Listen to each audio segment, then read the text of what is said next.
Lo primero que noté no fueron las máquinas pitando, ni el dolor que atravesaba mi pecho, sino la sequedad en mi boca, de esa que pega los labios a los dientes y hace que cada trago se sienta como lija.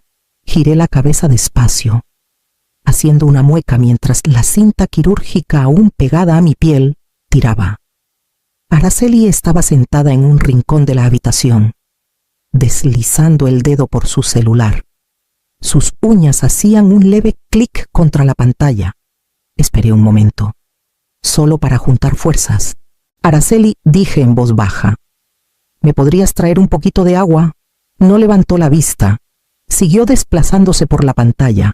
Lo intenté de nuevo, un poco más fuerte. Estoy muy sedienta. Solo un sorbito. Esa vez sí miró, no a mí, sino a través de mí. Su rostro estaba vacío, cansado, pero no de preocupación, solo de fastidio. Para eso están las enfermeras. Murmuró, parpadeé, no muy segura de haberla oído bien. Te lo estoy pidiendo a ti. Dije suavemente, por favor. Su suspiro fue cortante, como una puerta que se cierra de golpe en algún lugar profundo dentro de ella. Se levantó, dio 2 pasos hacia mí y se detuvo. No somos tus sirvientes, mamá. No lo gritó, pero la frialdad, el peso de sus palabras, cortó más hondo que cualquier cosa que los cirujanos hubieran hecho. Por un momento, olvidé el corazón que habían reparado. Solo podía sentir el que no habían tocado en absoluto. Me quedé quieta. Las sábanas de pronto demasiado pesadas, la habitación demasiado ruidosa. Ella se dio la vuelta y salió sin decir una palabra más. La puerta siseando al cerrarse tras ella. El agua nunca llegó. En cambio, me quedé mirando el techo, repitiendo el sonido de su voz hasta que se mezcló con el ritmo de los monitores afuera. Alguien pasó empujando una bandeja de comida. Adentro, el silencio floreció como humo cuando la enfermera entró con hielo fresco.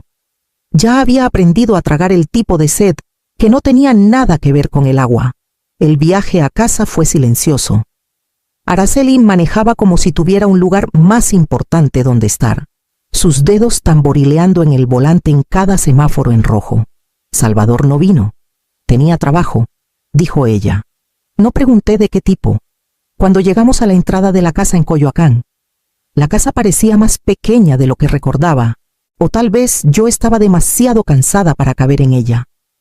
Araceli abrió el maletero, esperando a que recogiera mis cosas, sin ofrecerme ayuda.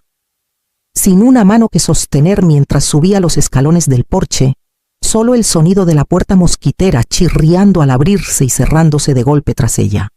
Adentro, el aire olía ligeramente a cloro y comida para llevar recalentada. Un jarrón con margaritas marchitas estaba sobre la mesa, probablemente colocado allí el día que entré a cirugía. Nadie salió a recibirme. Salvador estaba en el sofá, con los pies arriba, control remoto en mano. Un programa de concursos sonaba a todo volumen. Risas, luces parpadeantes, aplausos grabados. Me quedé parada un momento, esperando a que alguien notara. Voy a sentarme un rato, dije en voz baja. Araceli ya estaba en la cocina, abriendo los gabinetes. Salvador ni siquiera levantó la vista. Caminé hacia mi sillón. Cada paso una pequeña batalla. Cuando finalmente me senté en el cojín, se me cortó la respiración. Un destello de dolor cruzó mi pecho. Cerré los ojos. Traté de estabilizarme. Araceli, pregunté, ¿me podrías traer un vaso de agua? No respondió. Salvador, sí. ¿Tienes piernas? Abrí los ojos. Seguía mirando la televisión, como si no hubiera hablado. Me levanté despacio, aferrándome a los brazos del sillón. Los puntos tiraban, fuertes y afilados. Di un paso, luego otro. Sobre el piso de madera que yo misma había pulido hace 8 años, mi casa, mis manos, y aún así, con cada paso doloroso hacia el fregadero, supe que estaba cruzando un espacio al que ya no pertenecía. Las baldosas de la cocina estaban frías bajo mis pies, incluso a través de las suelas de mis calcetines. Me apoyé en la encimera un momento, estabilizando mi respiración. Mientras el grifo corría para llenar un vaso de agua, tomé pequeños sorbos, dejando que se asentaran en mi lengua antes de tragar. Sobre el fregadero. La ventana daba al patio. El columpio que Fabián había construido aún colgaba del encino, aunque la cuerda ahora estaba floja, desgastada por años de lluvia y estaciones que pasaron desapercibidas.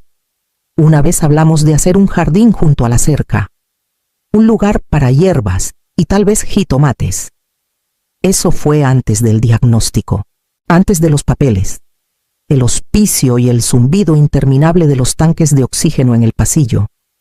Después de que él se fue, el seguro llegó rápido, 300,000 pesos, suficiente para mudarnos a una casa más pequeña, pagar deudas y aún dejarles a Araceli y Salvador algo sólido, un lugar para crecer su familia.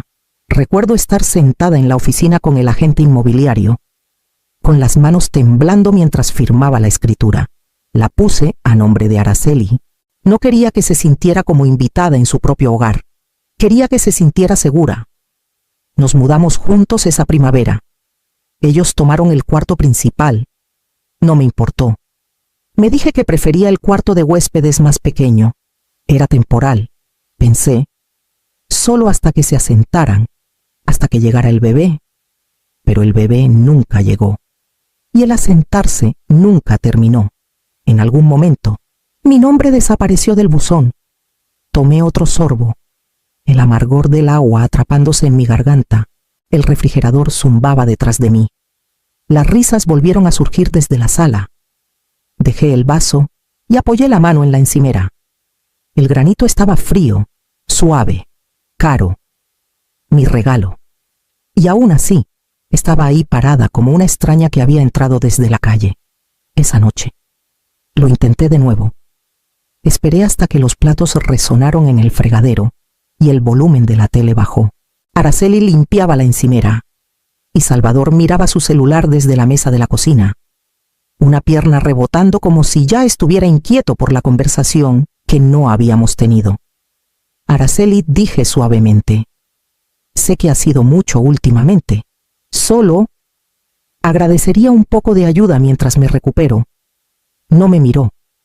Solo siguió limpiando, más fuerte ahora, como si mis palabras hubieran dejado una mancha que no podía quitar. Estoy haciendo mi mejor esfuerzo, continué. Pero esto no es fácil. Se giró de repente, trapo en mano, voz tensa. No eres la única que está pasando por algo. No nos apuntamos para ser cuidadores de tiempo completo. No estoy pidiendo eso, dije. Solo paciencia, un poco de bondad. Salvador resopló desde la mesa. Otra vez con esto. Tal vez son los medicamentos. Está desvariando. No estoy en PC. Pero me interrumpió. Quizá es hora de que descanses de verdad. Como descanso ordenado por el doctor. No gritaron. Eso fue lo que más me heló. Todo era una fuerza tranquila. Como alguien que cierra una puerta justo lo suficiente para que no notes que está cerrada con llave. Araceli me siguió por el pasillo con una cobija, doblándola bajo su brazo como si fuera una ofrenda de paz. No habló mientras entraba al cuarto. Solo asintió una vez cuando pasé adentro. Me giré para decir algo. Cualquier cosa. Pero la puerta se cerró con un clic suave antes de que pudiera hablar. Luego vino el sonido inconfundible del cerrojo deslizándose. Mi celular ya no estaba en mi bolsillo. Lo había dejado en la sala, junto al sillón, pensando que no lo necesitaría esa noche. El silencio en la habitación se apretó como aislante, no cálido, solo denso. Sin aire, me senté al borde de la cama, el corazón latiendo contra los puntos en mi pecho, y alcancé la lámpara. Pero la bombilla parpadeó y se apagó. Incluso la luz había abandonado la de habitación. Intenté con la manija 3 veces más. No se movió, ni siquiera un traqueteo. Mi pulso latía en mi cuello mientras me giraba hacia la ventana. Afuera, el cielo se había suavizado hacia la noche. Las sombras se extendían por el césped. Levanté la ventana con cuidado, haciendo una mueca por el esfuerzo en mi pecho. y me incliné lo suficiente para ser vista. Doña Rosario, mi vecina de 12 años en la calle de Xochimilco, estaba cuidando sus hortensias junto a la cerca. Llevaba el mismo sombrero ancho que siempre usaba, incluso al anochecer. Rosario, llamé. Mi voz se quebró. Rosario, por favor. ¿Me escuchas? Levantó la vista, parpadeando contra la luz que se desvanecía cuando me vio. Sus manos se congelaron alrededor de las tijeras de podar. Sus ojos se entrecerraron, enfocados. Dio un paso más cerca. Estoy encerrada, dije.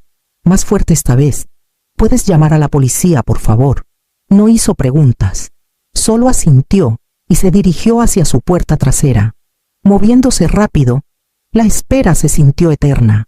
Me senté al borde de la cama otra vez, con las rodillas temblando, hasta que las luces rojas y azules rebotaron en las paredes como destellos de esperanza. La puerta principal se abrió y las voces llenaron el pasillo. Entonces llegó la voz de Araceli, endulzada con preocupación. Oficiales, gracias por venir. Lo siento mucho. Esto ha sido un malentendido. Mi madre ha estado desorientada desde la cirugía. Mi estómago se retorció.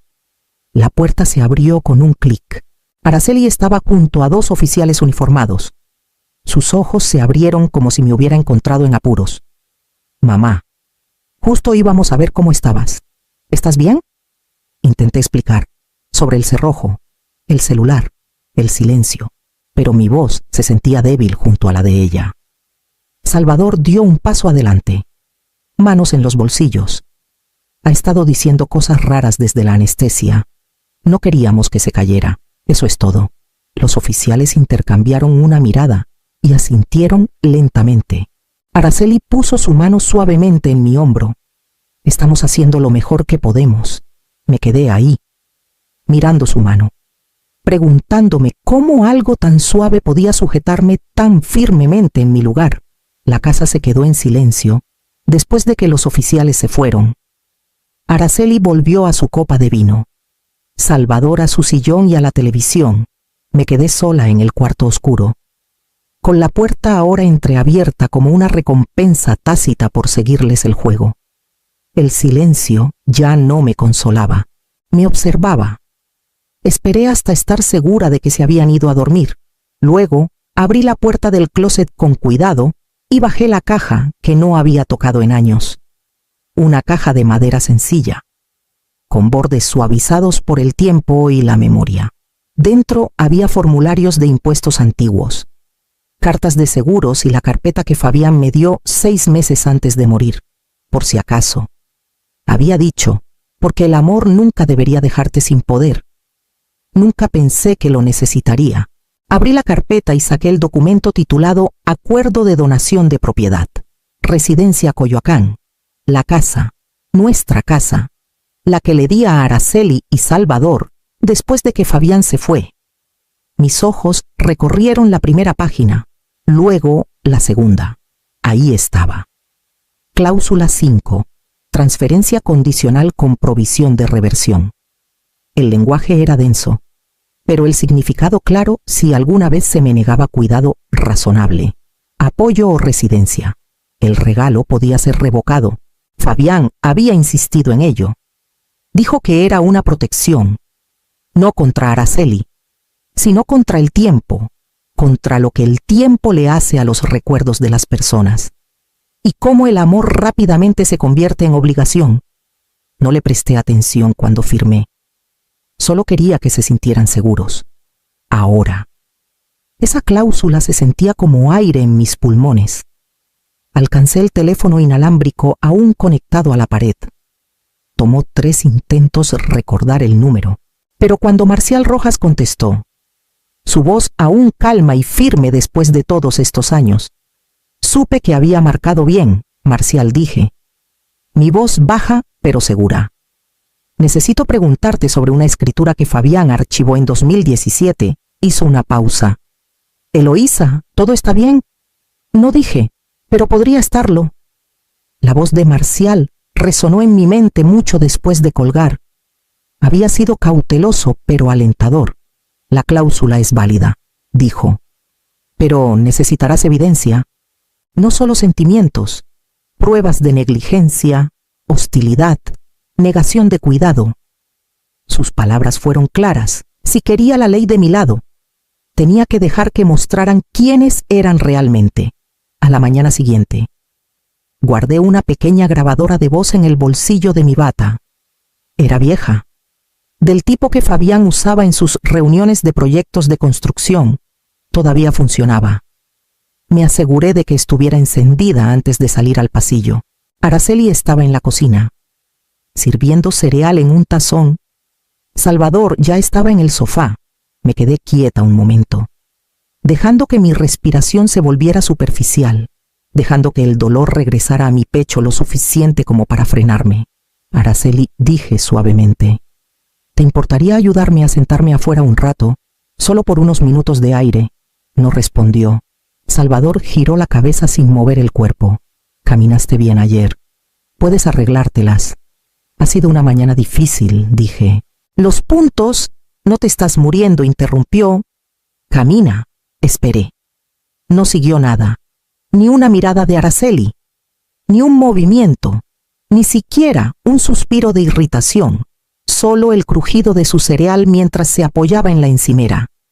Dándome la espalda, me giré y caminé hacia la puerta del patio yo sola. Cada paso era un dolor deliberado, y lo acepté. Mis dedos rozaron la grabadora a través de la tela de mi bata. Seguía grabando. Esa noche, me senté en mi cuarto y reproduje el audio 2 veces. La voz de Salvador era inconfundible. La aspereza, la indiferencia, el sonido de mi propia respiración, medida y temblorosa, llenaba los silencios entre sus palabras. Transferí el archivo a una memoria USB vieja y la guardé en la carpeta con la escritura. Luego tomé el teléfono otra vez y llamé a Marcial. «Tengo lo que me pediste», le dije. Su respuesta fue calma, pero más firme esta vez. «Entonces es hora. Eloísa, vamos a recuperar tu casa». Estaban en la cocina cuando entré. Araceli tomando café.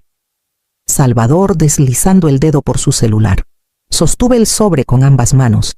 Se sentía más pesado de lo que debería un papel, pero más ligero que el silencio. Araceli, Salvador, dije.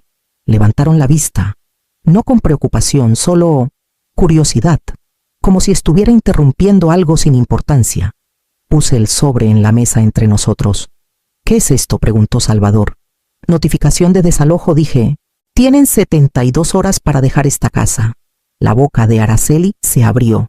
«¿De qué estás hablando? Esta propiedad fue un regalo bajo ciertas condiciones. Esas condiciones se rompieron. Me han negado cuidados básicos. Me encerraron en mi cuarto. Han dejado claro que no soy bienvenida aquí. La escritura incluye una cláusula de reversión. Es legalmente válida. He consultado con un abogado». Araceli se levantó lentamente, su rostro pálido. «¿Nos estás echando?» No dije, «Estoy reclamando lo que siempre fue mío». Salvador soltó una risa cortante. «¿Crees que un pedazo de papel cambia algo? Vivimos aquí. Pagamos los servicios. Eso nos da derechos. Vivieron aquí», dije con calma, «porque yo les di esta casa después de que su padre murió. Nunca pagaron un peso por ella». Los ojos de Araceli titilaron. «Nunca nos dijiste eso». No dije, porque no quería que sintieran culpa. Quería que se sintieran seguros. Usé el seguro de vida de Fabián. 300,000 pesos. Esta casa, su refugio, su comodidad, fue pagada con la vida de su padre. La mano de Araceli tembló mientras alcanzaba el sobre, pero no lo abrió. Él quería que tuvieran algo sólido, continué, algo duradero, y yo creí, tontamente, que el amor sería suficiente para mantenernos juntos. Salvador empujó su silla hacia atrás con fuerza, poniéndose de pie. «Esto es manipulación.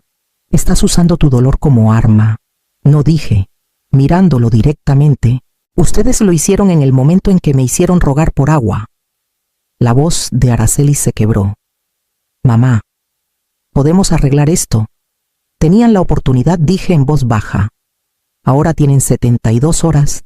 Luego me di la vuelta y caminé de regreso a mi cuarto. El sonido de mis pasos nunca se sintió más mío. No azotaron puertas, no gritaron, no hubo amenazas finales ni declaraciones de injusticia. Solo el sonido sordo del cartón doblándose, cajones vaciándose y closets despejándose. Les tomó solo 2 días empacar una vida que habían pasado 5 años construyendo sobre los cimientos de alguien más. Araceli apenas me miró. Se movía con cuidado, mecánicamente, con los ojos rojos pero las manos firmes. Salvador tampoco dijo mucho. Solo cargaba cajas e hizo llamadas, arreglos, supuse.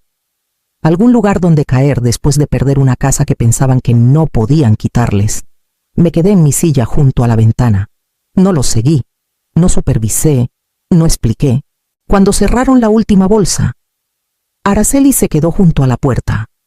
Con las llaves colgando de sus dedos, las miró por un largo momento antes de acercarse y dejarlas en la mesa de centro sin decir una palabra. El llavero aún tenía el pequeño dije de plata que le di cuando nos mudamos. Hogar dulce, hogar. Sus dedos se detuvieron sobre él. Luego se alejaron. Lo siento, dijo, apenas en un susurro. Asentí una vez. Fue todo lo que me quedaba para darle. Salieron juntos, silenciosos como sombras. Esperé hasta que el sonido de su coche se desvaneció por la calle. Luego me incliné y tomé las Elton G llaves en la mano. Se sentían cálidas, no por ella, sino por algo más antiguo, como el reconocimiento, como si nunca se hubieran ido de verdad. Caminé lentamente hacia la repisa y coloqué la carta del seguro de Fabián en el centro. Entre la foto de nuestro día de boda y el pequeño frasco de arena de playa que trajimos de Maine, el sobre estaba erguido, con las esquinas desgastadas, la tinta desvaída por el tiempo. No necesitaba enmarcarlo, solo necesitaba que se viera. Luego me senté en mi silla, sola en una casa que una vez regalé y que ahora, finalmente, había recuperado. Esa mañana herví agua para un té sin prisas. La casa respiraba diferente ahora, no más silenciosa, solo más clara.